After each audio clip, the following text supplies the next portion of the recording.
தட்டை, சீடை, முறுக்கு, ரிப்பன் பக்கோடா, அதிரசம், என்ன வேணாலும் செய்யுங்க. ஒரே ஒரு 5 லிட்டர் இதய மந்த்ரா கடல் எண்ணெய் பேக் ஒரு மாசம் முழுசுக்கும் அத்தனை சமையல முடிச்சு விடலாம். இதய மந்த்ரா.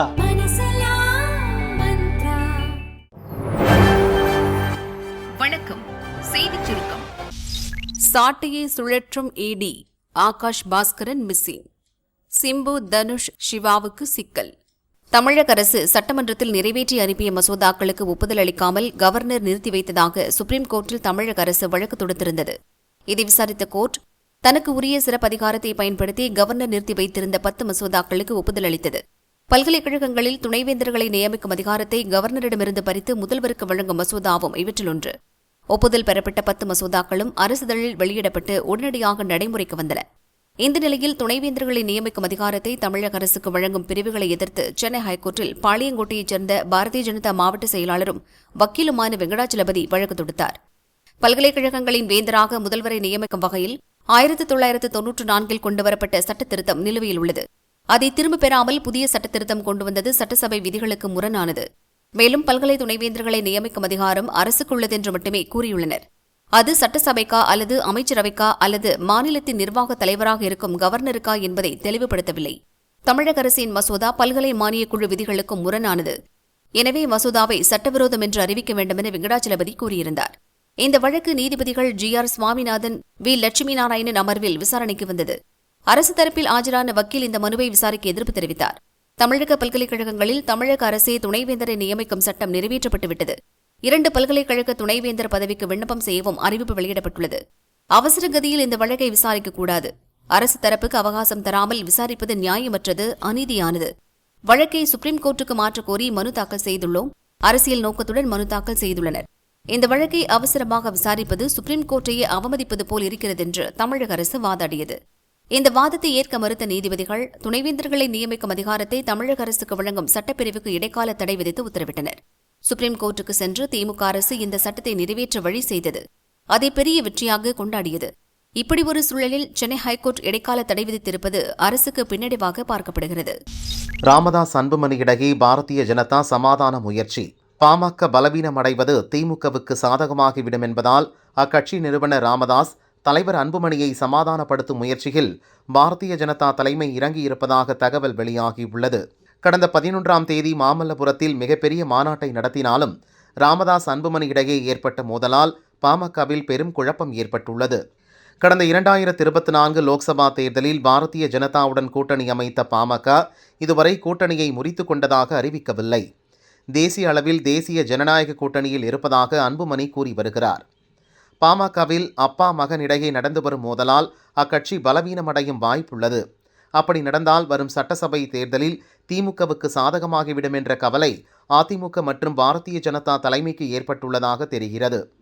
கடந்த சட்டசபை தேர்தலின் போது வட மாவட்டங்களில் அதிமுக தலைமையிலான கூட்டணிக்கு பெரும் பலமாக இருந்தது பாமக தான் என்பதால் பாமகவில் சிதைவு ஏற்பட்டு விடக்கூடாது என அதிமுக தலைமை விரும்புகிறது. அதிமுக பாரதிய ஜனதா கூட்டணியில் இம்முறையும் பாமக இடம்பெறும் பட்சத்தில் எந்த ரூபத்திலும் பாமக பலவீனப்பட்டுவிடக்கூடாது என்ற தகவலை அதிமுக தரப்பில் இருந்து அமித்ஷாவிடம் சொல்லியுள்ளனர்.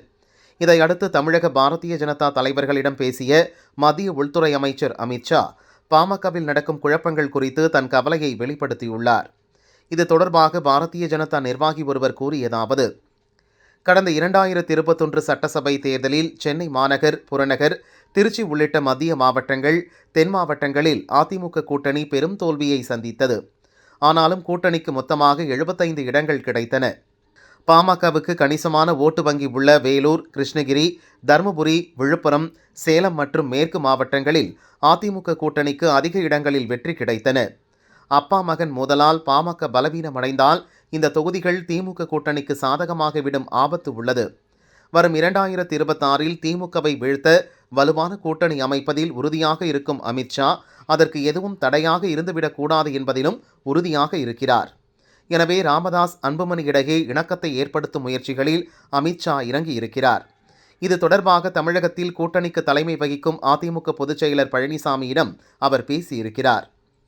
இது பாமகவின் உட்கட்சி விவகாரம் என்றாலும் கூட்டணி நலன் கருதி நட்பு அடிப்படையில் சமாதான நடவடிக்கைகளை பாரதிய ஜனதா மேற்கொள்ளும் என்று அவர் கூறினார். மூவர் இறப்புக்கு என்ன பதில்? சுகாதார அமைச்சருக்கு சீமான் கேள்வி. மதுரையில் வீட்டின் கூரை இடிந்து விழுந்த விபத்தில் சிக்கிய மூவருக்கு அரசு மருத்துவமனையில் உடனடி சிகிச்சை அளிக்கப்படாததே உயிரிழப்புக்கு காரணம் என நாதக தலைமை ஒருங்கிணைப்பாளர் சீமான் குற்றம் சாட்டியுள்ளார். இதுகுறித்த அவரது அறிக்கை. மதுரை வளையங்குளத்தில் மழை காரணமாக வீட்டின் கூரை இடிந்து விழுந்தது.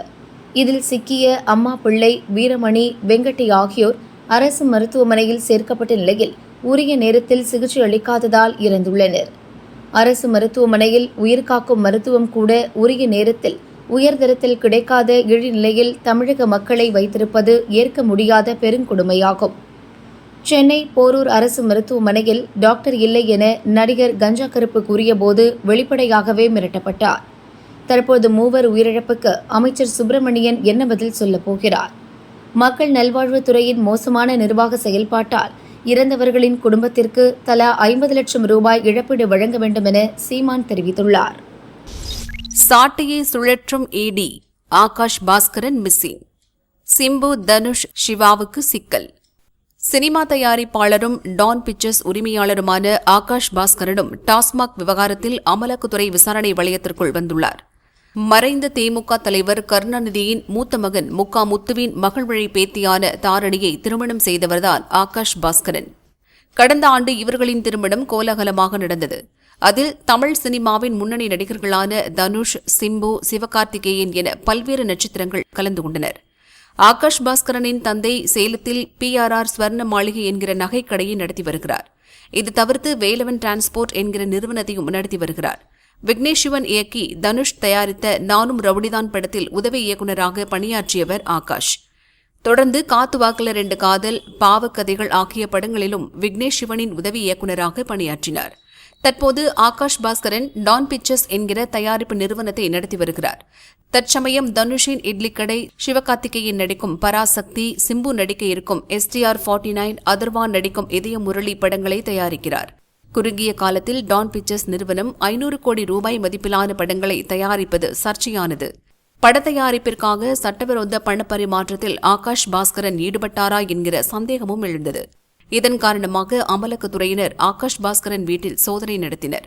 அப்போது பல்வேறு முக்கிய தகவல்கள் கிடைத்ததாக சொல்லப்படுகிறது. இந்த நிலையில்தான் ஆகாஷ் பாஸ்கரனை இன்று ஆஜராகும்படி அமலாக்கத்துறை சம்மன் அனுப்பியது. ஆனால் அவர் ஆஜராகவில்லை. ஆகாஷ் பாஸ்கரன் எங்கு உள்ளார் என்ற விவரத்தை சேகரிக்கும் பணியில் அமலாக்கத்துறை ஈடுபட்டுள்ளது. அவர் வெளிநாடு தப்பிச் சென்று தலைமறைவாக உள்ளதாக தகவல்கள் வெளியாகியுள்ள நிலையில் அவரது வெளிநாட்டு பயண விவரங்களையும் சேகரித்து வருகிறது. ஆகாஷ் பாஸ்கரன் வீட்டில் நடந்த சோதனையின் போது சிக்கிய டைரியில் பணப்பரிமாற்றங்கள் தொடர்பான முக்கிய தகவல்கள் கிடைத்துள்ளன. அதன்படி இட்லி கடை படத்தில் நடிக்கும் தனுஷுக்கு ஆகாஷ் பாஸ்கரன் ரொக்கமாக 40 கோடி ரூபாய் கொடுத்ததாக கூறப்படுகிறது. பராசக்தி படத்தில் நடித்து வரும் சிவகார்த்திகேயனுக்கு 25 கோடி ரூபாய் அட்வான்ஸ் கொடுத்துள்ளதாகவும், சிம்பு நடித்து வரும் அவரின் 49வது படத்திற்காக 15 கோடி ரூபாய் அட்வான்ஸ் கொடுத்ததாகவும் தகவல் வெளியாகியுள்ளது. ரொக்கமாக பெரும் தொகை கைமாறியதற்கான ஆவணங்களை அமலாக்கத்துறை கைப்பற்றியுள்ளது. இப்போது நடிகர்கள் தனுஷ், சிவகார்த்திகேயன், சிம்பு பெயரையும் விசாரணை பட்டியலில் சேர்த்துள்ளதாக தகவல் வெளியாகியுள்ளது. மீண்டும் வேகமெடுக்கும் கொரோனா, மக்கள் மாஸ்க் அணிய அறிவுறுத்தல். உலகம் முழுவதும் கொரோனா பாதிப்பு 2019ஆம் ஆண்டு இறுதி முதல் 2023ஆம் ஆண்டு வரை தீவிர பாதிப்பை ஏற்படுத்தியது.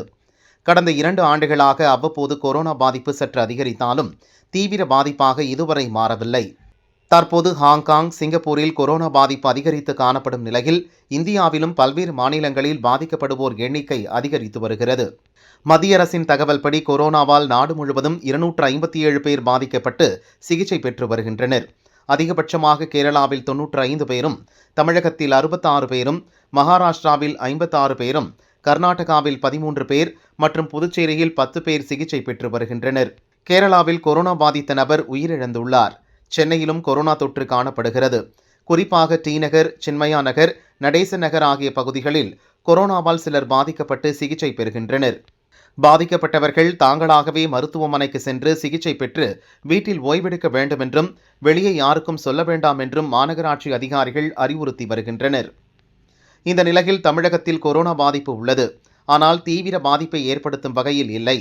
தற்போது வீரியம் குறைந்த கொரோனா தொற்று பாதிப்புதான் உள்ளது என தமிழக பொது சுகாதாரத்துறை அதிகாரிகள் கூறினர். தற்போது வீரியம் குறைந்த கொரோனா தொற்று பாதிப்புதான் உள்ளது. ஒமைக்ரான் வகை வைரஸ் உட்பிரிவுகளான JN1 மற்றும் XEC ஆகிய தொற்றுகளே காணப்படுகின்றன என்றும் தெரிவித்தனர். தமிழகத்தில் நிலச்சரிவு அபாயம், டெல்லி நிறுவனம் ஆய்வு. கடந்த ஆண்டு கேரள மாநிலம் வயநாடு மாவட்டத்தில் ஏற்பட்ட திடீர் நிலச்சரிவு பெரும் அபாயத்தை சுட்டிக்காட்டுவதாக அமைந்தது. திருவண்ணாமலை மாவட்டத்தில் நிலச்சரிவு ஏற்பட்டு 7 பேர் உயிரிழந்தனர். இதையடுத்து தமிழகத்தில் நிலச்சரிவு ஏற்பட வாய்ப்புள்ள பகுதிகளை கணக்கெடுக்கும் பணிகளை அரசு முடுக்கிவிட்டுள்ளது. அதீத மழைக்கு வாய்ப்புள்ள இடங்கள் மட்டுமல்லாது நிலச்சரிவு வாய்ப்புள்ள இடங்களை வரைபடமாக தயாரிக்க பேரிடர் மேலாண்மை ஆணையம் வாயிலாக தகவல்கள் திரட்டப்பட்டுள்ளன. இதில் கோவை மாவட்டம் வால்பாறை, நீலகிரி மாவட்டத்தில் பல்வேறு இடங்கள், திண்டுக்கல் மாவட்டத்தில் கொடைக்கானல், சேலம் மாவட்டம் ஏற்காடு, திருப்பத்தூர் மாவட்டம் ஏலகிரி ஆகிய பகுதிகளில் மழை காலங்களில் நிலச்சரிவு ஏற்பட வாய்ப்புள்ளதாக தெரியவந்துள்ளது. இப்பகுதிகளில் கனமழை காரணமாக நிலச்சரிவு அபாயம் குறித்து அறிவியல் பூர்வ ஆய்வு மேற்கொள்ள தமிழக அரசு உத்தரவிட்டுள்ளது. இப்பணிகளை மேற்கொள்ள டெல்லியைச் சேர்ந்த எரிசக்தி, சுற்றுச்சூழல் மற்றும் நீர்மன்றம் என்ற அமைப்பு தேர்வு செய்யப்பட்டுள்ளது. இந்த மாவட்டங்களில் நிலச்சரிவு அபாயமுள்ள இடங்கள் குறித்த துல்லிய தகவல்களை திரட்டுவதுடன் அதை தடுப்பதற்கு எடுக்க வேண்டிய நடவடிக்கைகளை இந்நிறுவனம் பரிந்துரைக்கும். இதன் அடிப்படையில் நிலச்சரிவு தடுப்புக்கான நடவடிக்கைகள் எடுக்கப்படும் எனவும் தெரிவிக்கப்பட்டுள்ளது. விதிமீறல் கட்டடங்களை இடித்து தள்ளுங்க, மாநகராட்சிக்கு பரந்த உத்தரவு. கொல்கத்தாவில் ஒரு குறிப்பிட்ட விதிமீறல் கட்டடம் மீது அங்குள்ள மாநகராட்சி நிர்வாகம் நடவடிக்கை எடுத்தது. இது தொடர்பான மேல்முறையீட்டு வழக்கு சுப்ரீம் கோர்ட்டில் தாக்கல் செய்யப்பட்டது.